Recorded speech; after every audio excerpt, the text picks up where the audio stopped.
So I'll give you a bit of background info on this. DacDac is actually a carry player, but obviously as every core player you need your tokens, mate, and you're going to be playing support at some point. So this is him playing POS 5, and he said that in this game he kind of felt there were 3v5 and he just felt like he had to try extra hard to coordinate people to make shit happen.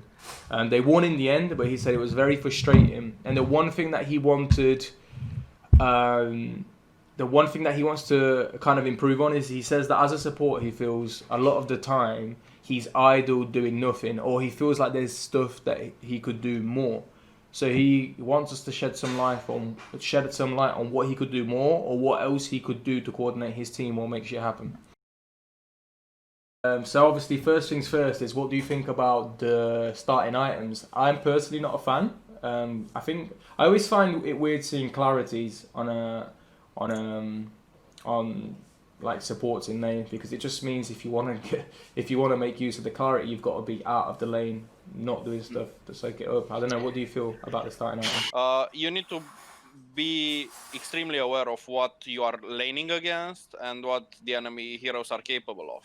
In this game, for example, we know that it's what Alchemist mid, anti-mage safe lane. So that means it's Pudge with Phoenix most likely top lane, right? Mm-hmm. There's no way you go on that lane with only 3 tangos. There's no way. That's the first thing. Like, we just start with the region. Pudge and Phoenix are gonna harass like the shit out of you, so you will eventually need more region. Windlace, yeah, thingy. Makes sense, but you don't want to start with it, because you usually want to have a sentry to make sure they don't block your camp. So, in general, you kinda wanna make sure you have a sentry at the start. And just more region. I mean, that's actually really good. Unfortunately, many people don't think of that crap later, but it's a good thing to start with. So take his advice on that, guys. But yeah, you always want probably at least 6 tangos, especially if you don't come with a south to the lane. It is a very little region. And yeah, Windlace is nice, but maybe don't start with it. Start with even more region. I mean, I'd be perfectly happy to see with 6 tangos a south and 2 mangoes in the lane. You might even have money for something else. I don't think he needs 6 tangos. He should have 4, because usually you give 2 tangos to the mid laner. Yeah. He didn't even... can you check Lone Druid items and tell me... yeah, he didn't even give Lone Druid 2 tangos. That's really bad. That's another mistake. Mm-hmm. Like, you start 6 tangos, you give Lone Druid, or I mean your mid laner 2 tangos, right? Yeah. Well, he's actually Ancient 1, but most of the people in this lobby are like... Yeah, so let's say around Ancient, yeah. I see you sending something out in your career as Salve. Okay, you're sending out some region. It's good to see that. So one thing, you've recognized it already, but you should keep trying to make use of it, is while Fire Spirits are on level 1, I mean while Phoenix is level 1, you guys have got huge kill potential on him every single time. So try and look for as many opportunities to get him. I think they're playing the lane to passive. So, can you pause a bit? Yeah, sure thing. Let's watch this, guys. It's minute 1. Juggernaut has spin ready. He has third spell on Grim, and they are letting Phoenix and Pudge to get creeps. You never do that. Pudge is the worst hero on this patch. Like, Pudge is literally the worst hero on this patch. He cannot suicide anymore, and he doesn't have the regen in the third spell. So this hero basically does nothing except does damage to himself. And he has no escape mechanism. So you just press third spell on Juggernaut spins, and this guy dies. Phoenix is non-factor. Phoenix, yeah, it's level 1, you can kill him as well. But you can kill Pudge literally at cooldown. Every time you have spin and third spell, you can definitely kill Pudge. Also, it's exactly what you said in the chunk analysis. Use your microphone, talk. That's how you win Dota. If you have a, I don't know, brain dead carry who's AFK farming, you tell him, hello, bro, go hit enemy heroes, bro. Or something, you know, like, there's no way you'll let him like that. So right now, hopefully I see you do it, Grim. It'd be a good time for you to get off a side pull. The creep waves coming in, they're very far back. It'd be nice to see you already walking over to this camp to pull it in and get a cheeky pull off. Yeah. Like right now, the thing that you're doing bad is that you're leeching experience. Jack could be level 3, but you're basically staying around and leeching experience instead of pulling. You should definitely pull, stack and pull. what you should be doing with the Grimstroke is go to the small camp. For example, the last 30 seconds you could have gone to the small camp, stack it, so you have two camps, and then just pull it. And you're gonna deny one full wave, then wave is gonna go back into your tower, and then Jagger doesn't have to waste all his regen to try to get a kill, because you will get kills way faster. Like, you will not have to dive the tower, for example, here, because the lane would be somewhere above, like near your top tower. Alright, nice. Okay. Yeah, that's good. Yeah. Stack the small can, that's perfect. But just think that you could have done this 2 minutes earlier. So it's minute 4, and if you did this like 2 more times, Juggernaut would be level 5 by now. So what I'll say is, when I last coached a support, I said there's like a tick sheet. You want to have a few questions in your mind at all times. So at all times in the lane, you need to be doing, I want to say, one of 3 things. You either are harassing, right-click harassing. You are pulling yourself, so manipulating, controlling the, I'm going to say controlling the lane. You're either pulling yourself or stopping them from getting their own side pull. So you're always thinking about, can you get a pull or are they trying to pull? Or you're helping out your carry with things that for whatever reason he may not be able to do, like aggroing and stuff like that. And keeping on top of regen. Those are like the things, you need to always be doing one of those things, because if you're not, then that is in itself being passive. So that's a little tick sheet you want to have in your mind.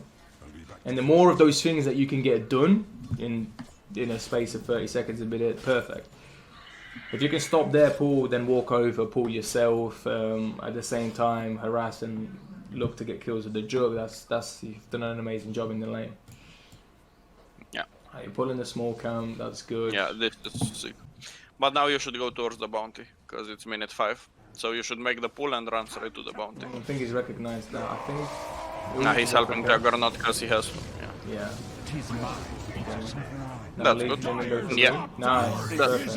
Yeah. Very good. That's actually the best piece of advice ever. Actually, carries at this level, they don't know what playing safe is, and they don't understand people's powers, man. So in his head, he's not thinking, yo, I can die here 2v1.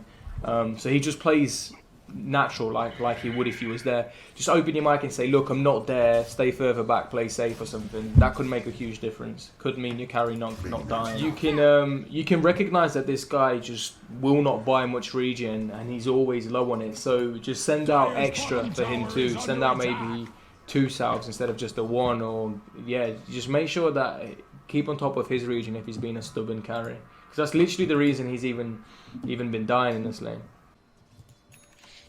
In general, just buy regen for your carry, because your carry doesn't want to buy regen, let's say after 5 minutes. He wants to buy items. So if he's like getting harassed out of the lane, just bring a healing salve from time to time, or a mango, or whatever he needs. Click on Grim a bit. Also, I don't think people are skilling ultimate on Grimstroke at level 6, because usually you don't have anything to connect it with. Like this game you have Beastmaster Roar, but you need to play with Beastmaster then, if you skill ultimate basically and run after people. Yeah, that's actually a good point, very good point. Like, ultimate is not the greatest skill in the early game. You can just skill it at level 9, for example. And another, yet again, same situation. Your Juggernaut's on his own for 30 seconds, he's getting himself killed. Oh, the man up. Okay. Nice. He's yours, babe. Good stuff, man. Good stuff. Yeah. It sucks that you got to babysit him, but this is all for you. Imagine if the key to you winning MMR is just having to constantly talk to an 8. I think it's worth it. Oh, are you trying to ward mid lane or something? I guess he's controlling the rune. Minute 12. It's always a good thing to control runes. Now it's a bit too late because it's minute 12. At this point now, but at minute 4, 6 and 8, it's definitely worth. I was gonna say, because it felt like it maybe would have been better to just sit and pulled away for Jug there, you know, when he was already here. Yeah. The thing is, what people are not doing in all these brackets is they are still playing on the top lane. For example, Jagger shouldn't be on the top lane. He should TP bottom and push the tower with Beastmaster. Because you let me explain you how this like patch works. You usually your safe lane becomes a dead lane after 8 or 9 minutes. So you TP bottom lane, you push the tower with your offlane, and then your offlaner goes on your lane because it's gonna be easy for him to lane that. So if you take the tower, you make sure that you control that area basically. They cannot TP to contest you. So you just farm that triangle with the safe lane Do you carry. think it is safe for someone to venture into their jungle and try and take their instance? I mean, at this point, no. But if the tower is dead and you have the outpost, definitely. Because they cannot rotate on you. Let's say somebody ganks you. You just ask your supports to TP on the outpost and you're fine. If they chase you, and if you're not, you just run away. Because they cannot, like, come from behind, basically. They can come only from the mid side or from the bottom tower, the second tower from the bottom. Okay. What I will say right here, I was playing the fight while Prym was talking, but basically, one, I like the fact that you're recognizing where your strengths are on this team. So you've looked over at your lone druid. He's pretty farmed. He's probably the strongest guy in your map. So you've come over to take either a tile with him or take a fight with him. So it's very good that you recognize that. And I actually think you played this fight really well. Yeah, that's good. Pressuring those heroes, because I have two greedy heroes, Alchemist and Anti-Mage. So you can keep pressuring them. Yeah, this is exactly what you were saying. This was actually the same thing that I just coached in the last game. They've got two greedy cores in the Radiant side, so the carry can't really afford to sit into the top lane. The faster that he rotates to the bot lane to take the tower and just keep pressuring with the team, the better. That's why I said that at minute 8 or 7, you want a TP bot, take the tower. That way you make sure the enemy carry doesn't farm and you have like the whole jungle for yourself. This is my advice that I give everyone, because honestly, the amount of people I get a day that come and say, yo, brother, I'm struggling to climb, can you give me advice to climb? Bro, I don't even start by talking about the person. I don't even tell him to start spamming, to start exercising. I literally say, brother, this game is a game of mistakes, and the team that makes less will win. So first, focus on minimizing your own mistakes, recognize the mistakes you're making, look to cut out as many of them as you can, and then look to try and stop other people from making mistakes. So simple bits of communication, like what have we talked about so far? Tell your carry to just chill and stay back a bit because you're not there. Telling your boss free to not farm his own fucking jungle and to push with you guys for the bottom tower. Little tiny bits of communication, I'm not joking, that will help you climb a lot, seriously. Because from what I've been seeing this game, sure there was a lot of things you could have improved on in the lane, but overall, you know how to play. You know to play the game, you recognize the right things. So then it's a question of, can you get everyone else to be on the same wavelength, be on the same page? If you do it in a nice way, as soon as it gets toxic, they won't do it. Hey, yeah, the thing is, man, what I'm saying is, you can't always force people to listen to you, but it's worth a try. It's worth trying to get them to do the right thing, because that is always going to result in better than letting them do their own thing and throw their own game by being passive and not doing anything against two greedy cores. What do you feel about his item choices, Prym? So he has 5,000 net worth. He has more than, like, Ogre is post for this game. He has a lot of net worth. It's good that you can take advantage of that, and your items are fine. Like Spirit Vessel is amazing this game against Alchemist. The Ether Lens is extremely good against on Grimstroke in general, because you can hit your ultimate from a longer distance and the silence. So it's extremely good that you get this. But don't forget, you should always have teleports and sentries on you. Like, no matter how rich you are, you should always bring like sentries, wards, stuff like that. Okay, maybe smokes is another. I don't know how many you've got in stock, but having smokes on you is always nice. They have 2 smokes, definitely, because nobody used smoked yet. Yeah. And guys, remember they changed it in the patch. So now the maximum number of smokes you can have in the stash is 2. So if you have 2 smokes, you need to instantly buy them so they can replenish. So if you don't buy the smokes in the early game, for example, you're not gonna have them in the late game. Like Prym mentioned, your items are completely fine. I like the fact that you said that you communicated with the Ogre and he said that he won't be getting the vessel. So then you said, well, I'm getting it. Fair enough, you stepped up to the plate and you communicated a very important piece of info, because you guys do need the vessel. And now finally, you boys grabbed a couple kills, you're looking to take the tower. That's the right thing to do. you should get you should ask Ogre to buy Glimmer Cape, because if you wouldn't buy Spirit Vessel, Glimmer Cape is the item here. Just without having to analyze every aspect of that fight, the reason this is going sideways is because you guys have just used your ultimates to win a fight up here, and then you're pushing tower, but again, this guy is not here to push tower with you guys with Necro 3, and your Jug is just farming top on his own. Yeah. So it basically, you got to recognize that you're not able to do this anymore. But you guys went ahead with it, and it led to all your deaths. It led to you 3 guys going down. At this point, you shouldn't try to force fights without Beast. Like, you should just... So, if you have cores that are, let's call them mentally damaged, and they just hit creeps in jungle, you just stay with them. And when they want to do a play, you just try to ask them, of course, to do a play. If they don't want to do a play, it's okay, no worries. But then, at some point, you need to ask them to go S5 and do Rosh or something, because otherwise you're going to lose the game, basically. And in general, guys, if you want, like, this is a piece of advice that I give to everybody. If you want to improve your gameplay, there are 2 things that you can do. One is checking your own replays and see what mistakes, like in general, your mistakes. This you can do alone. You don't need Resh or Reshi or me or anybody else. You can do it yourself. And the other thing is watching pro players playing the hero that you want to learn, if it comes to a hero. These are like 2 small things that you can do. You have to be honest with yourself. A replay will show you exactly what's gone wrong, and you'll get the right or wrong answer. If you just think about what went wrong, like without going into the replay, like sure you know the big mistakes that you made, but you will never know on what you could have done more. So that's when the replay definitely comes in. So you need to check that shit. If you genuinely want to improve and you want to climb, if you're okay with just going game after game after game and hoping that you make less mistakes, I mean that's down to you boys. And obviously also, watching others is big. Watching others is very, very big. So yes. Yeah, also, about the spamming heroes, like if you guys are gonna spam one hero and get Immortal, let's say, when the hero is gonna get nerfed, or you're gonna stop playing that hero, or another patch is gonna come back, you're gonna lose 500 MMR.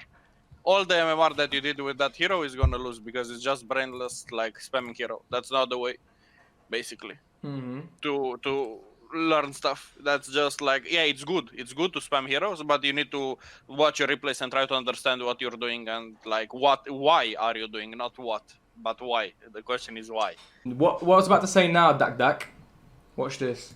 The issue to this specific game is the exact same thing every single time. You guys again have fought with these 2 heroes missing. I don't know what they are doing, but another fight just went down. You 3 got wiped, and your 2, well at this point, your 2 probably strongest heroes are just not here again. So I think you guys either go all together or don't go at all. True. If you don't go, like, if you don't follow a plan as 5, then it's bad. It's better just to AFK farm on 5 heroes and see what happens than just go as 3 and feed constantly. Next fight. You're grabbing a Glimmer Cape yourself now. Okay, that's cool. Ogre has his. If they've already got 1 Glimmer Cape, do you think it's good to grab another one? I mean, it looks like all the damage on the other side is magic damage only, really. I think Glimmer Cape is good, yeah, because like what you said, that's the first thing, and the second thing is nobody buys detection in any bracket, even in Immortal. Like if you have, how it's called, invisibility equal invulnerability. Like, you just don't die. Still coaching, yeah, that final little coaching session, then I'm going to go back to working on stream stuff. Because this is what I told you guys after my break that I had, my week break. But there, oh my god, would you look at that, boys? Juggernaut has just rocked up to a team fight, and oh my god, you've got everyone here for a team fight, and look at the outcome. Amazing. Who would have guessed? Not me. So they just made mega creeps here, right? They just won the game. Bogies. Yes, I believe so. I can't believe that was it. One time you cause out the shot. One fight. Yeah. One fight. But yeah, you played really well as support. Like you pressed your spell, you always use your spells properly. You did really so. Gameplay wise, you did good. Macro wise, when it comes to team fights and stuff, you could have done better, because you want to, like, you cannot force fights if your like carry doesn't want to fight. Also, Aghanim, it's extremely good on Grimstroke. If you have a C game like you did, you can just make anti-mage illusion with Aghanim and just use it to kill other heroes like supports. Because the illusion is magic immune, it has bonus move speed if I'm not wrong. Aghanim is extremely good against PL, anti-mage, heroes like this, Phantom Assassin, and so on. Just keep in mind, for example, if you didn't need to buy how it's called, Spirit Vessel, maybe Aghanim straight away after Etherless.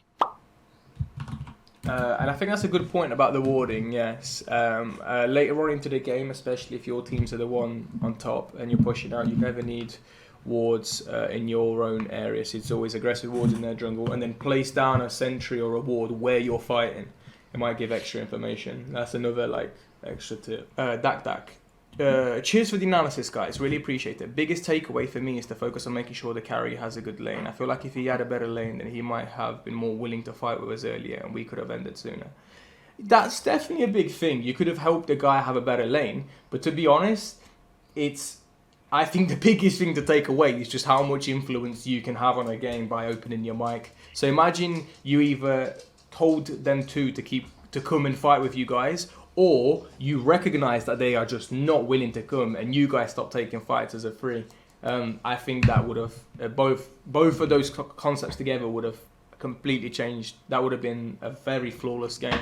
Better lane for Jug, you guys fighting as a 5 and not taking fights as a 3, that game was over a lot sooner. DacDac, I liked your replay, you played well. Good skill usage. Good skill usage. I think you need to communicate more, but I couldn't see how much you did. I like the fact you played with your strong heroes, but don't be too aggressive and be more used to lane. Don't just walk around, pull or stack instead. Yeah, I agree. But overall, man, that was good. That was very good.